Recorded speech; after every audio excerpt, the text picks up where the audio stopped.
கும்பராசியில பிறந்தவர்களுக்கு சனி பகவான் வக்ர பயிற்சி ஏதேனும் தாக்கத்தை கொஞ்சம் குறைக்குமா அப்படின்ற கேள்விதான் இருக்கும். ஏன்னா ஜென்மம் ஆல்ரெடி ஜென்மத்தில் சனி இருந்து என்ன பண்றதுனே தெரியல. மனசே ஒரு போராட்டம், ஒரு குழப்பம். யார் ஏமாத்துறாங்க, யார் நல்லது செய்யறாங்கன்னு கூட கண்டுபிடிக்க முடியல. உடன் பிறந்தவர்கள் பெற்றவர்களை கூட இப்பொழுது நம்ப முடியாத சூழல்ல கும்பத்தில் பிறந்தவர்கள் இருக்கீங்க. ஒருவேளை நம்மளை விட அவங்களுக்கு அதிக அன்பு இருக்குமோ, நம்மள ஒருவேளை வேறு மாதிரி யூஸ் பண்றாங்களோ, இது போன்ற கேள்விகள்லாம் இருக்கும். சமூகத்தின் மீது அதிக கேள்வி இருக்கும். நம்ம அன்பை ஏமாத்திட்டாங்க, இவ்வளவு வெறுப்போட சனி வக்ரம் என்ன பண்ணுது?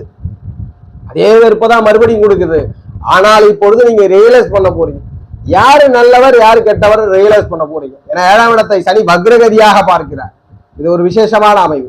மிகப்பெரிய நல்ல பலனையும் நல்ல ஒரு முன்னேற்றத்தையும் கும்பத்திற்கு ஏற்படுத்தி கொடுக்க போகிறது. நல்லது பண்றாங்கன்னா யாரு உங்களுக்கு கெட்டது பண்றாங்கன்னு காட்டி கொடுக்க போகிறார். தொழில் லாபத்தை கொடுக்க போகிறார், தொழில் ஆதாயத்தை கொடுக்க போகிறார். இதுவே நீங்க உங்களை நம்ப போறீங்க, யாரை நம்பி பிரயோஜனம் இல்லை, எனவே நாம தான் நம்பி வெற்றி பெறணுன்ற எண்ணத்தை கொடுப்பார்.